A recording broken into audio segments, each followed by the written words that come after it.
Hey y'all. So, by now you know the title of this video. How do I get out or how do I escape?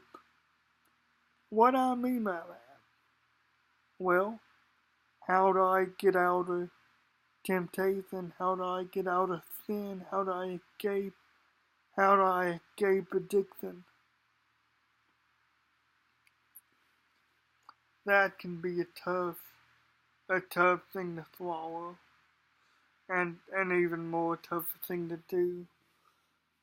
But, if you would, turn with me to Genesis chapter 39, verse 11.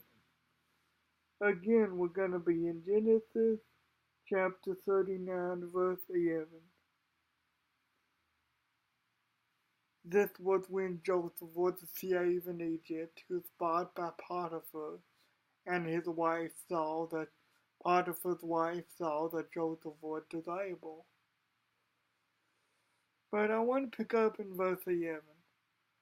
But it happened when Joseph went into the house to do his work, and none of the men of the house was in sight, that she caught him by the garment, this being Potiphar's wife, that she caught him by the garment, saying, Lie with me.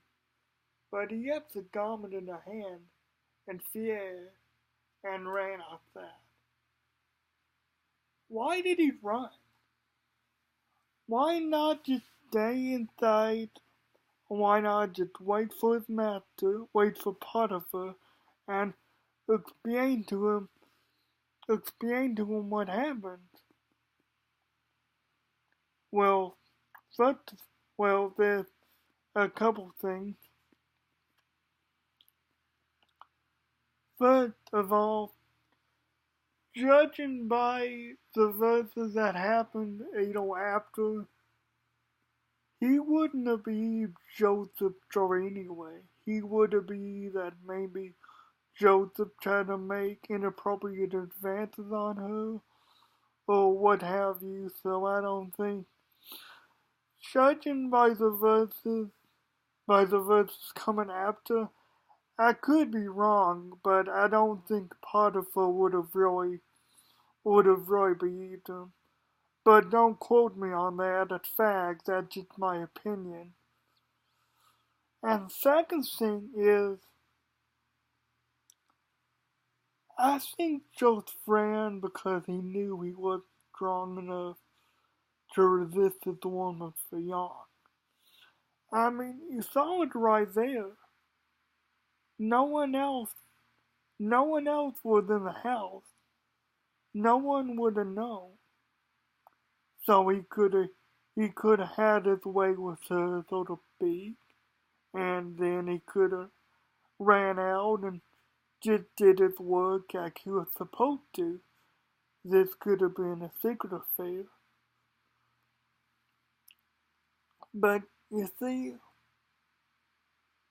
I think Joseph realized that he wasn't strong enough to resist the temptation to resist this woman for long. As I wouldn't be able, but I don't think most men would be able to. But that's why the scripture says, flee from every prince of evil, and flee from any prince of evil. Because God in His infinite wisdom knows that if you stay with a certain temptation too long, or you stay with a certain sin too long, you stay with a certain addiction too long, you're gonna falter. It's just gonna happen.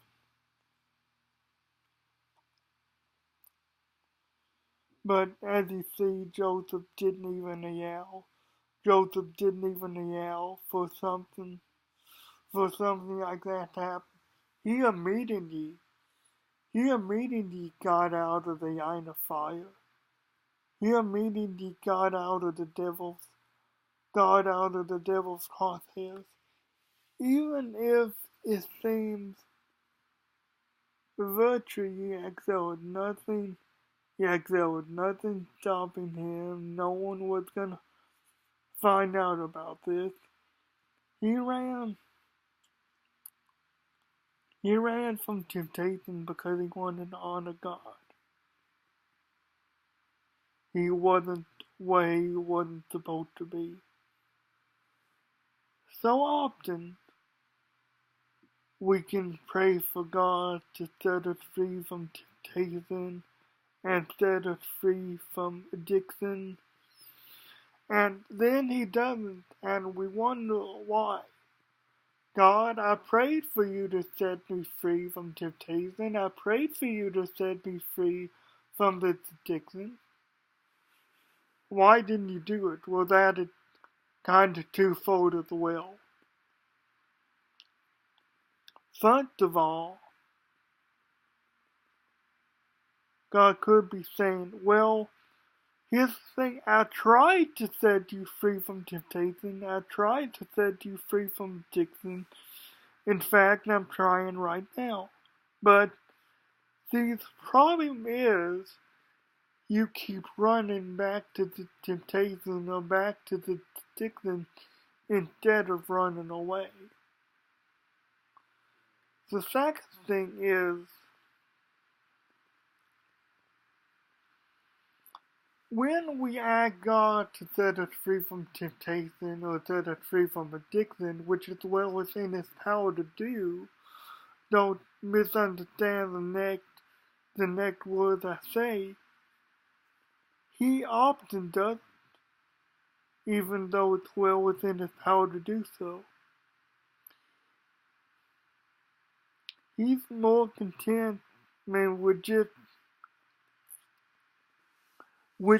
giving us an opportunity to realize that it's bad and run away from it ourselves rather than just flat out set us free.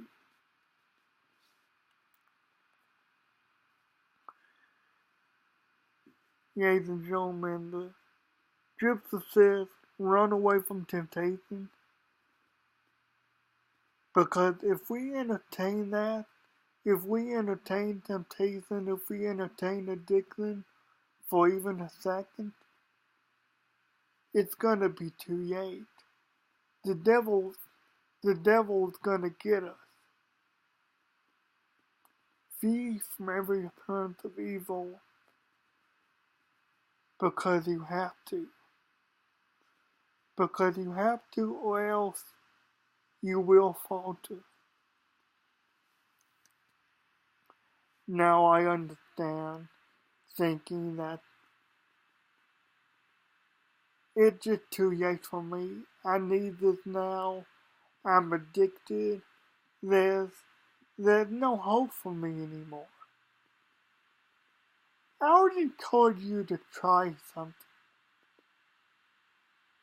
Whatever you're struggling with, whatever you're addicted to, just try this. Just humor me a little.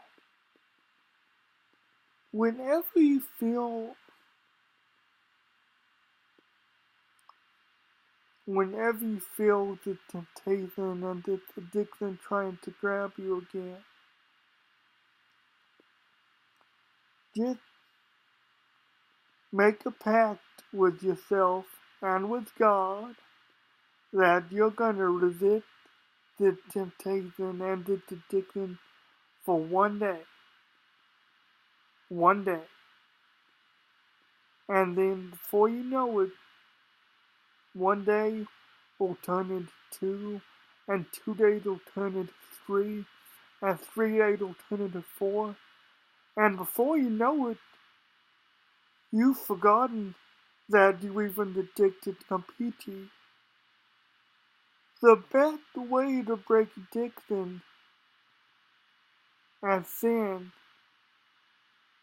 is to do it bit by bit. To not really quit cold turkey, because most of the time that doesn't work. Most of the time you relapse. and it's just a mess. But if you go at it just one day at a time, just think of it like a 12-step program, except instead of trying to get away from drugs, you're trying to get away from addiction, which you're trying to get away from addiction and you're trying to get away from sin. Ladies and gentlemen, just take it one day at a time. And I can promise you, maybe not as quickly as you would like it to go away,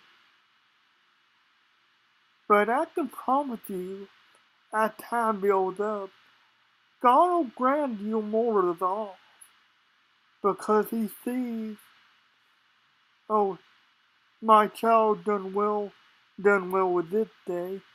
I'm gonna give him, just a little more resolve. I'm gonna, put the temptation farther away from his mind because he trusted me. He trusted me, I guess. And the final thing I want to say is, yeah, Joseph, I've sort of been dancing around this, but I haven't said it yet out. The, well, one of the keys, not the key, but one of the keys of resisting temptation, maybe the key, I don't know, but it's each one of the keys to resisting temptation and resisting sin is doing what Joseph did, just not being in a situation where you know you're going to be tempted in the first place, just immediately running the other way and saying no, I'm not gonna entertain this for even a second. But back to what I said. Ladies and gentlemen, just take it one day. One day. I guarantee you, it'll get better. God bless y'all. Thank you for listening to my sermon. I pray that this helped someone today. I feel that it did. I'll see you next week.